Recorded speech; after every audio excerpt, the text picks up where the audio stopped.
Has Kwinten Ives arrived? That and more on a Mailbag Friday.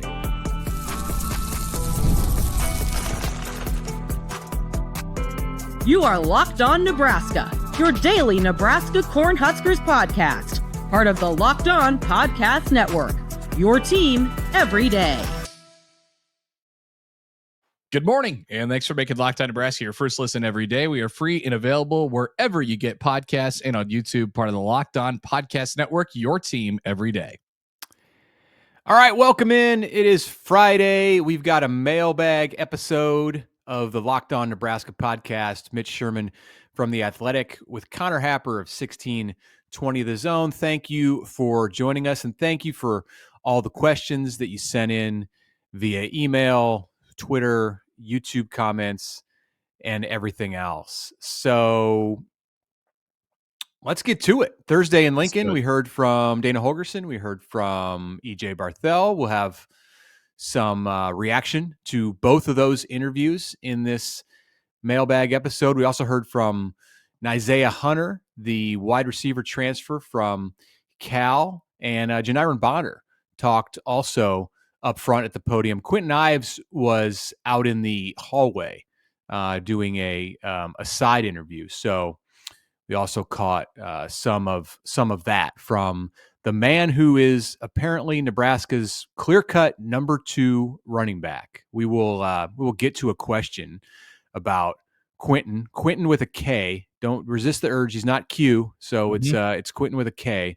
We'll get to a question from him soon. But first, we have Scott in Elkhorn up. He says, "Is the lack of national media hype actually a good thing for Dylan Raiola?" We talked on the show Thursday quite a bit about how Dylan's not getting run with the top 10 projected quarterbacks nationally. That could all change in 2 weeks in the season, or 1 week. He could have a big game on August 28th and all of a sudden be 3-1 to win the Heisman or however those things work. But right now he's outside of he's not in the hot zone. Could that actually help? Is that a good thing for Dylan this offseason in Lincoln as he goes through the process of everything that he's looking to do?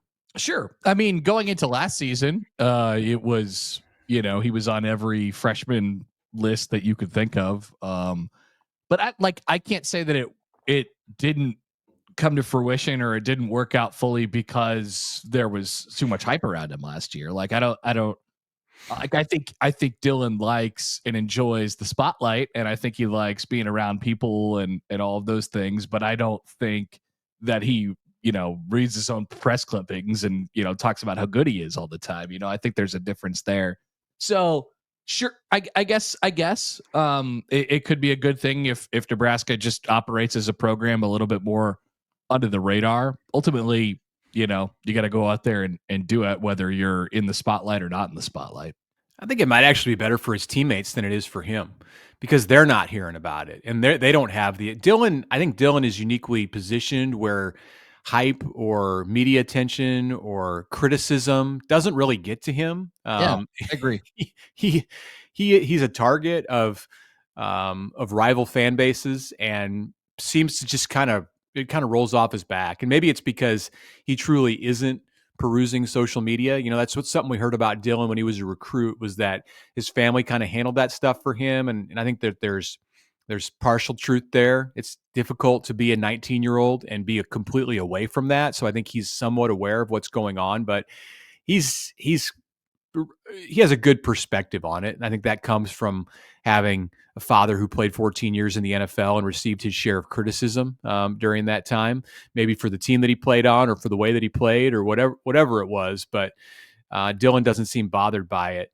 And for his teammates, I think it can be good if they're not hearing about how great this is supposed to be. And they can just go through the rounds of an offseason of getting to be better as a team. And the thing that's important, more important than all of this, more important than what people are saying on the outside, is what people are saying and thinking on the inside about Dylan. And there is hype on the inside.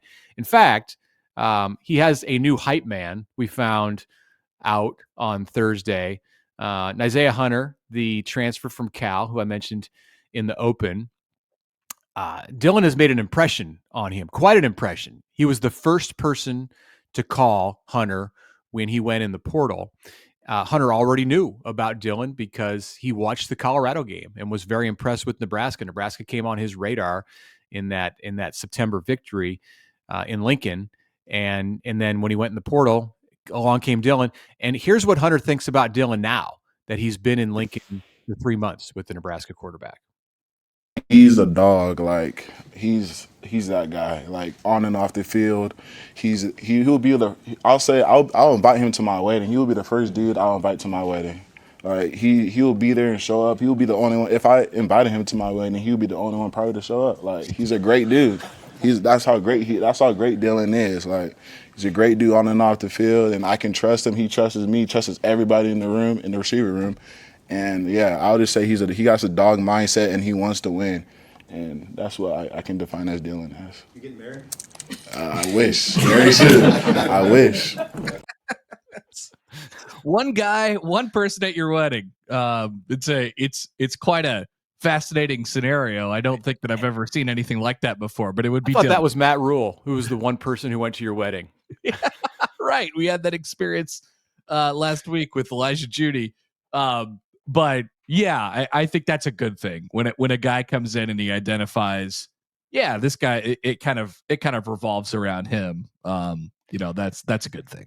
Okay, so last year when you heard players praise Dylan Raiola, teammates, part of it was because they knew they were supposed to say that. Was because that was and they were impressed with him in the way that he delivered the football and how hard Dylan was trying to be out front and be a leader.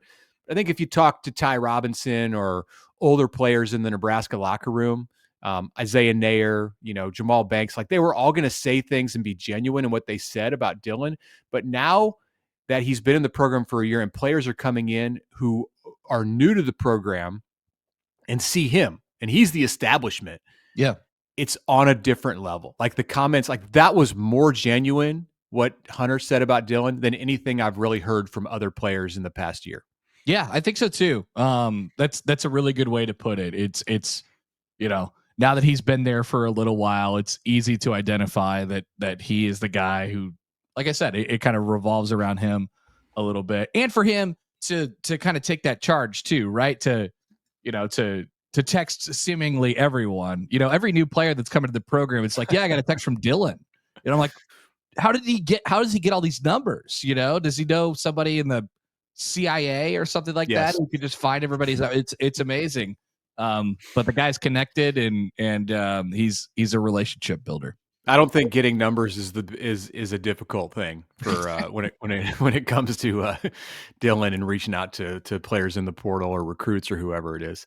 Yeah. All right, let's go to Tom and GI.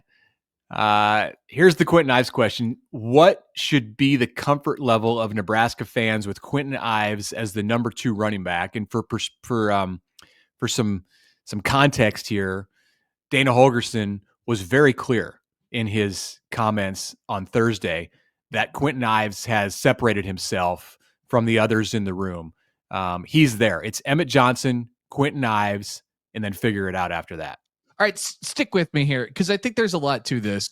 Like we've been sitting here wondering about that position for a long time now. This podcast is a well-documented questioner of the running back room at Nebraska, I would say.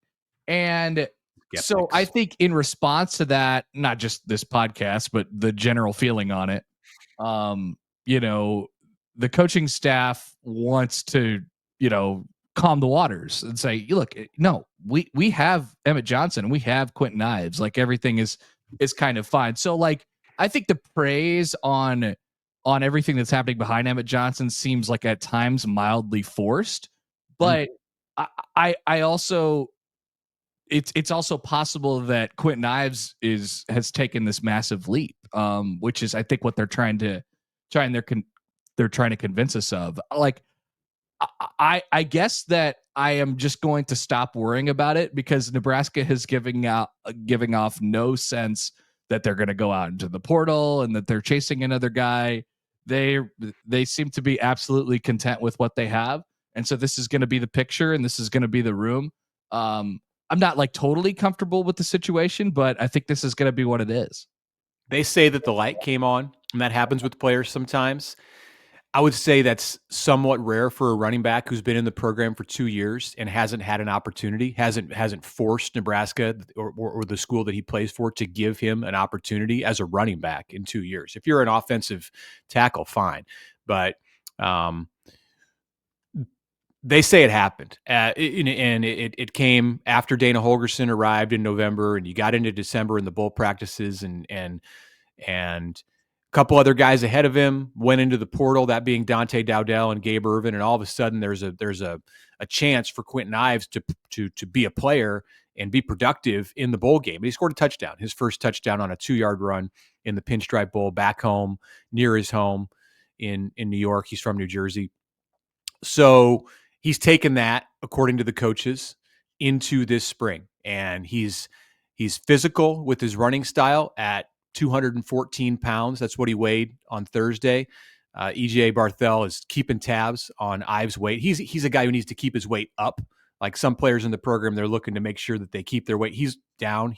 They want him to be anywhere between 208 and 218, and he was right in the middle of that spot on Thursday. That's where he's been this spring. So they say that he operates like a smaller back, like maybe a 200-pound back or 190-pound back, and the way that he catches balls out of the backfield. His pass protection is on the way up. They can rely on him now. So, all right, I will believe that. Sure. I'm not going to say it's forced. I'm going to say that they really have seen something in him. Behind him, it sounds like there are some concerns. Jamarian Parker is not at the place where he's ready to play yet. He was the one guy as a newcomer in the backfield where you thought maybe he could push for playing time, but he's been on an exercise bike, and I just don't think he looks like he's there yet. So they may still go into the portal, which opens next week, and look for a back, but presumably it'd be somebody to come in and be complimentary, like as a third option.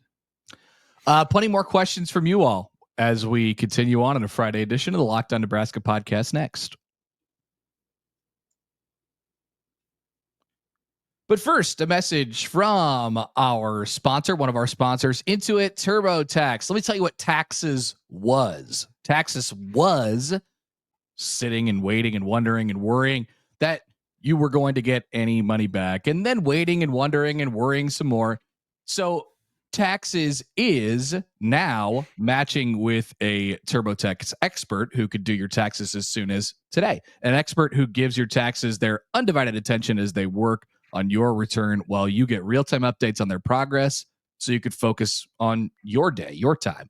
An expert who will find you every deduction possible and file every form, every investment, so you can get 100% accuracy, all so you can get the most money back guaranteed. No waiting, no wondering, no worries. Now this is Taxes. Get an expert now on TurboTax.com. Only available with TurboTax Live full service. Real-time updates only in the iOS mobile app. See guarantee details at TurboTax.com/guarantees.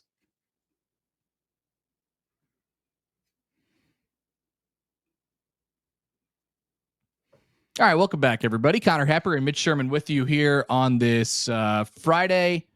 And let's continue on with your questions before we go any further, because we have a bunch left that we have to get to. Here is Brian in Virginia Beach. Let's go. Love to see all. We should make a map and like put the little dots out of where we've gotten mailbag questions from. Or we could just start doing that now that we're into year 2 of this podcast. Yeah. I don't know. I don't want to. Yeah. No, I'm not going to go back. Yeah.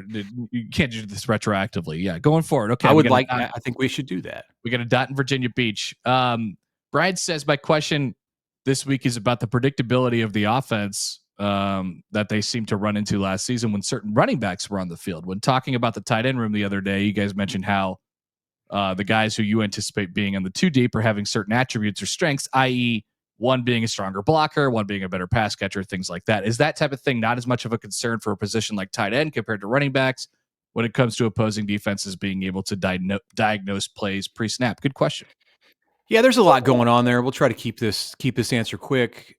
With the running backs, I think it's a different scenario because you have short yardage guys, and there was some concern about being predictable. If Dante Dowdell came into the game, but the defense kind of knows what you're going to do on 3rd and 1 anyway, or when it's 2nd and goal from the 2. No, I don't think there is that level of predictability, or tip in your hand with the tight ends. One, because of the players you're talking about. It isn't that these guys are like all one trick ponies. It's just that some have there are different strengths. Like Carter Nelson's strength is going to be as somebody who can open up the field. Luke Lindenmeyer is probably going to be the best blocker in that group. Like Heinrich Harburg is a little bit of a mix of the two of them, and then Mac Markway, who we've seen basically none of, is I don't know, some kind of maybe he's a little bit similar to Harburg, but has some Nelson or maybe some Lindenmeyer in him too. I don't know.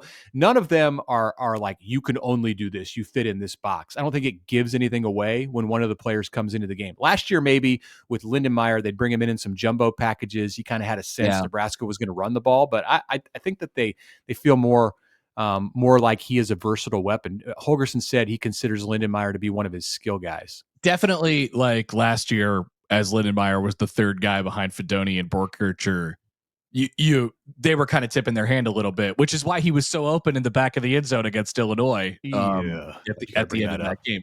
So he's more of like a complete guy this year because he's kind of the top guy, and it sounds like he's kind of reworked his body a little bit as well, where he doesn't look like as much of a blocking tight end as he has in the H-back type as he has in the past. So that's good.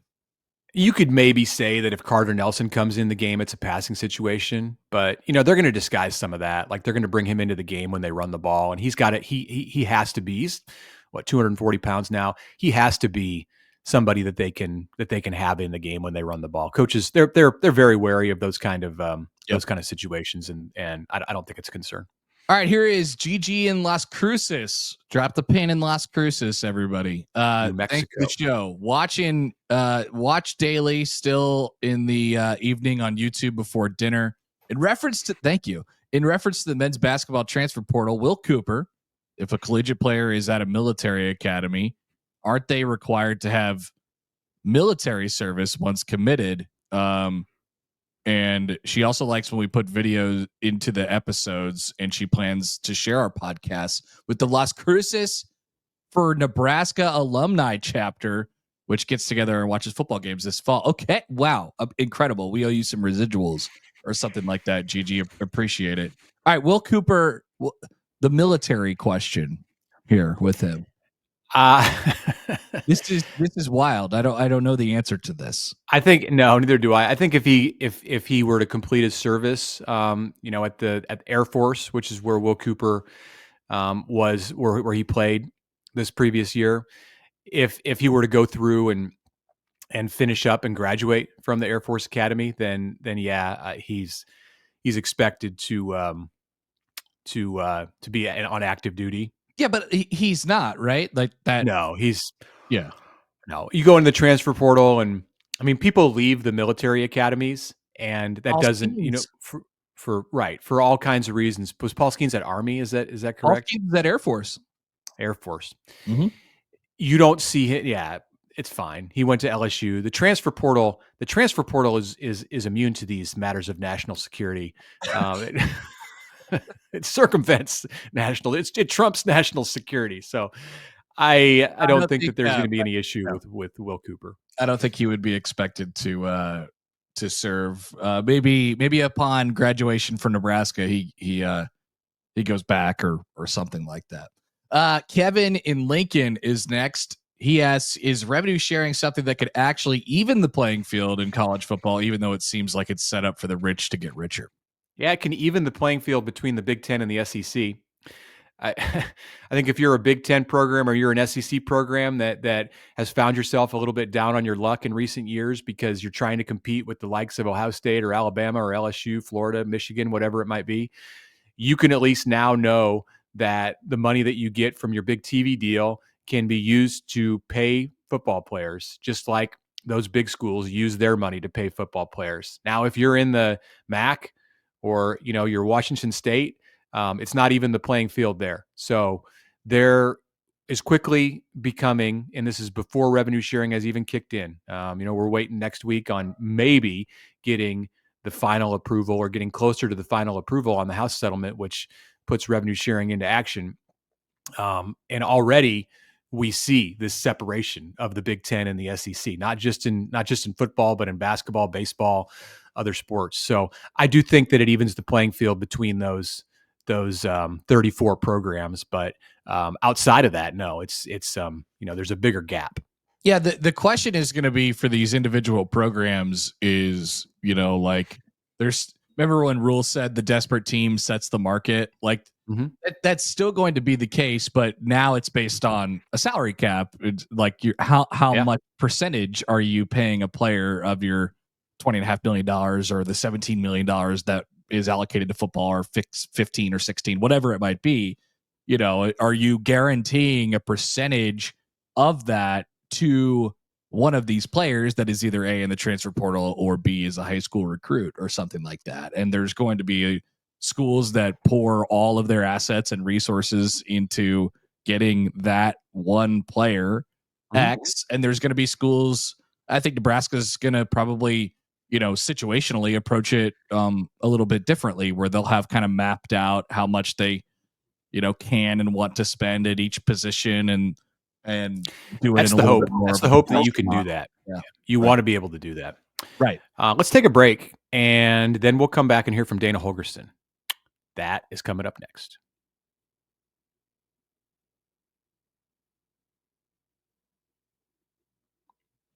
All right, back with you on this Friday episode of the Locked On Nebraska podcast. Mitch Sherman, Connor Happer. We go back into the mailbag. We got quite a bit to accomplish here in the last 10 minutes or so of this episode. And we hear from JK in Omaha. He said, what's the outlook for the Nebraska in the transfer portal when it reopens? Opens on Tuesday. The transfer portal does, mid-April. And it will remain open for, I believe, 2 weeks. So Nebraska is going to be in spring practice for the majority of that time. There will be some players who jump in. You can expect that. Some guys who maybe haven't had the spring work out for them, or they were waiting to see if they could make a big move in the spring. Although if you ask the offensive coordinator, he seems to think that not much is going to happen at all as far as players exiting from Nebraska. Let's bring Dana Holgorsen to the stage. Portal window opening next week. Is it? Gee, you trying to put me in a bad mood or what? I was happy just out there coaching ball and not having to worry about all that stuff, I mean, you got bad news? What do you got? Just based on what you've seen this spring, how active a stretch or how important a stretch do you expect that to be? I don't have a clue what that's going to look like. I mean, we have so many kids getting so many reps. Nobody's complaining. Everybody's giving effort. Everybody's got opportunities to play. Everybody's got opportunities to show us what they got. I mean, if I was anybody on this football team, there would not be anything that I would be upset about, because you're repping. The way that they're treated here is unreal compared to what I've been used to. I think you could ask Isaiah when he comes up here, like how we're treated here compared to how we're treated, like how others are able to do things for these young men. So, Nebraska's a great place with unreal resources, and these kids, if they choose to, they can benefit from this every day. Almost threw the University of California under the bus there, but did not. Thanks to Evan Bland from the Omaha World Herald for playing the straight man in that little skit. Great sell job too. I mean, how many times have you heard that? Man, the athletes they're just treated so well here. Why would anyone not want to be here? Is a refrain that we've heard from the coaching staff a lot. And there's a lot of reasons, like playing time and things like that. But Nebraska's gonna have players enter the transfer portal, no doubt about it. Yeah, maybe I don't know, 5 to 10. There'll probably be one or so that kind of makes you scratch your head. That's just the way it works every time the portal opens. I mean, you'll have a Nate Borkature like what we saw in December. That's like, that one kind of stinks. Yeah. Did you see that Mekhi Bayer, the former Nebraska linebacker, is back in the portal or plans to go back in the portal next week from Missouri? So those kind of things happen. You have a guy come in and then leave, and that may happen at Nebraska. Who knows?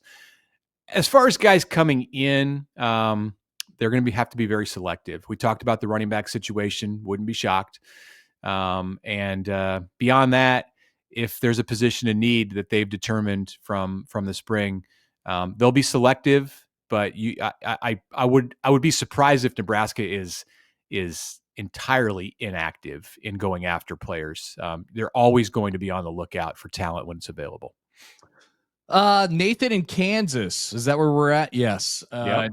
Nathan in Kansas. Question about the kickers going into next year. Do you believe that Hull has the spot locked up, John Hull, or will there be an open competition for the spot once Tristan Alvano is healthy? The way that Hull ended last year, I'd have to believe that he's going to be the favorite this year. Yeah, we can answer this one very quickly. I think it's John Hull. I think he's the guy. They developed some confidence in him, and I expect him to be the kicker on day one. Yeah. Also, we have a sub message on this message. Also, Connor, did you know that Dylan Raiola was present for the signing of the Declaration of Independence? Here is proof, and he sends along proof, and it looks like this. Would you look at that? There you go. The signing of the Declaration of Independence, and there he is, Dylan Raiola. He really, truly is everywhere. The Crown. Well, he's at the Crown. I think that's where this conversation came up. Yeah, because we were talking about him being in Las Vegas at the Crown, or maybe at Isaiah Hunter's imaginary wedding. He was there, according to that piece of artwork that was just showed on the YouTube. There it is again on the YouTube feed. If you're listening on a podcast listening app, he is between John Hancock and Thomas Jefferson. So clearly Dylan gets around and has been around longer than we knew. My guy's everywhere. It just proves it. Thank you for sending that proof, Nathan in Kansas. Now we have this picture forever that we could use. Maybe it'll be the thumbnail to our YouTube video today. Nice suit too that he's in. Yeah, really, really nice. He was the only one wearing a turtleneck with a suit jacket back then. Jackson in Gretna. Are we less than 5 years away from seeing college football teams play spring exhibition games? Well, some coaches want to do it. I think others are more wary. If you're There was a conversation about fall exhibition games yesterday that was brought up by your colleague Scott Docterman. Fall, so like training camp exhibition games. I thought that was interesting. Let's just bring that into the question from Jackson here then. Yeah. Spring and fall, just exhibition games, period. Hey, in the proposed college football playoff scenario where all of the berths come out of conference standings and you have maybe one at large, and that goes to Notre Dame, if the Irish are worthy in that year, then non-conference games are basically exhibition games. But you're talking about certainly in the spring, games that wouldn't even count in the standings. And I think that would be the model in the fall that we could see. I don't know. Do you have any strong feelings? The game is changing, and you can wake up every morning and expect that something's going to happen in college football that just makes you go, didn't see that coming. So Here's this how would I fall into approach that it. category. Right. I think like I think in the fall it makes more sense because you're a little bit more complete, like right during camp, a couple weeks before the season starts. And then you add in, like, what's everything driven by in college football? It's TV and money. Like, you could come up with more TV products to put on people's televisions on Fox or on ESPN or CBS or NBC in the middle of August when nothing is going on, or at the beginning of August. Like, if they like that idea, which it seems like they would, and the teams don't mind. Docterman quoted Kirk Ferentz of like saying, yeah, I don't think it'd be bad to, I'm paraphrasing, to line it up against somebody else, especially in the doldrums of camp and after you've got done with the hardest part of summer and things like that. Like I could absolutely see that. I could absolutely see preseason games in college football. Could you imagine like a Notre Dame Texas game on like August 18th? Be great. What would the TV ratings be like? It'd be good. I mean, eventually, after doing it for a couple years, you realize that the teams aren't really trying, and they turn into NFL preseason games. But I don't see any harm in having those exist. Like, what's the problem with them being there? They don't have to be gigantic TV products. I don't mind that they exist, though. If only Jalen Gramstad was like 4 years younger or 3 years younger, he could play like for 8 possessions in a preseason game on the Big Ten Network and bolster his NFL stock. The big dream that Nebraska's backup QB has to get to the NFL. All right, we got 2 more. We're going to get through both of these. We're committed to it. Vincent Napa. First of all, allow me to hoist a glass of Napa Valley's finest fermented grape juice for your 1-year anniversary of the podcast. Well done. Thank you, Vince. We toast to you as well. He sent a picture as well. Oh, yes, he did. Well, we didn't have that one, but we do have this one to put back up again. Yeah, there's Dylan. No grape juice in that picture or wine. So the question was this. So Nebraska's crown title, what Denny Green meant by, if you want to crown them, then crown their ass. Sorry, I couldn't resist. But on a serious note, I have heard/read both sides of the equation on the Huskers Crown Championship. A, give them credit, and B, big bleeping deal. It ain't the NCAA tournament. Both sides of the discussion can be true, just like the football team's Pinstripe Bowl win. It was a great way to end the season, but I cannot unsee earlier missteps. Isn't it fair to say football and basketball seasons this year are a both and not an either or situation? Mm-hmm. Here's hoping fewer peaks and valleys for next season. Yeah, rhetorical question. There was a question in there, and I agree with you, Vince. They are a both. It is a both and situation, and there's really not that much difference at all between Nebraska basketball playing in and winning the crown and Nebraska football going to the Pinstripe Bowl and winning. Neither had national championship implications. Both allowed those teams to end the season on a high note. So show me the difference. Yeah, I think it's I like that Nebraska. If you were left with after the regular season for basketball, do the crown or not do the crown, just like you would do the bowl game, and then go out and try and win it. And they did. Like that. That's pretty exciting, and I'm happy for those players who got to not have that really, really bad taste in their mouth to end of the season or their careers in some cases. It's a good comparison though, because we don't scoff at bowl games. Like you don't scoff at like the Outback Bowl, which doesn't exist anymore, but or the bowls that are not involved in it exists, just it has a different name. Yeah. Any bowl that's not a part of the college football playoff, is still a bowl, and that's how you got to see the crown too. Even though there are 68 teams as opposed to much fewer, 12 playing in the CFP. All right, and one last comment from Ty on YouTube. Yes, I'm glad we got to this. I swear, y'all the only ones that complain about the Friday night game. Like, people can't schedule around it 8 months in advance, and Friday is before Saturday. Don't you want to see them play a day early? I can see you just winding up for this question.